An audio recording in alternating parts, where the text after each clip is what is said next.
High বন্ধুরা, আমি সচরাচর ইউএই আসার পরে আর ভিডিও বানাইনি সেরকমভাবে, ডেলি ব্লগ টাইপ বা কিছুই না। তো এখন বাজছে রাত্রি 12:30 আমাদের টাইমে। আর আগেই বলে রাখি, আমাদের ইন্ডিয়ান টাইম আর ইউএই টাইম 1.5 ঘন্টার ফারাক, মানে ইন্ডিয়া 1.5 ঘন্টা আগে। So now I am making মাছের ঝোল আর ভাত।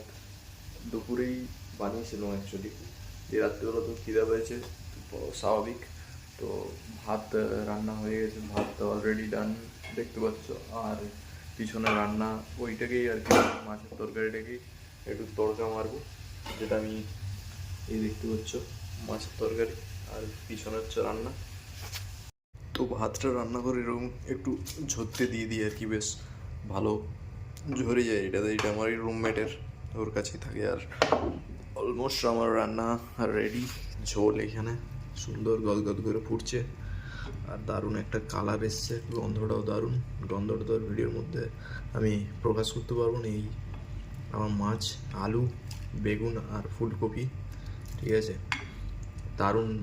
আগে ফুলকপি টুলকপি একসাথে ভেজে পরে তারপরে রান্না করতেই ভালো লাগে আর কি আমার maximum time.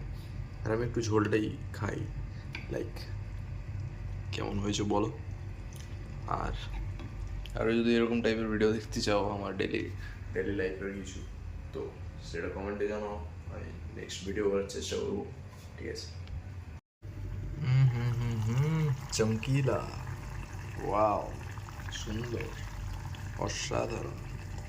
And being a বাঙালি, মাছে ভাতে বাঙালি, সময়, স্থান, কাল, পরিস্থিতি যেমনই হোক, মাছ ভাত খায় আর ঘুমিয়ে দিতে হোক, এই চিন্তা ভাবনা রাখতে হবে। অত টেনশন নিয়ে লাভ নাই আর কি। তো এরকমভাবেই দিনগুলো কাটে, অন্য সময়ও এরকমভাবেই আমরা মজা করে দিন কাটাই। আর এখন আমি একাই আছি, বাকিরা সব ঘুমাচ্ছে, তাদের ডিউটি আছে। তো এইভাবেই আমরা সব ভালো আছি, যারা এখানের বাঙালি, ইন্ডিয়ান বা অন্য দেশের যারা মানুষ আছেন, সবাই আমরা ভালো আছি। আর আশা করি সব ঠিকঠাক খুব তাড়াতাড়ির মধ্যে হয়ে যাবে, পরিস্থিতি আবার হাতের মুঠোয় চলে আসবে। হাতের মুঠোয় আস্তে আস্তে দুমুঠো ভাত খেয়ে ঘুমিয়ে যায় আর কি। এই যে ভাত আর আমি, চলো।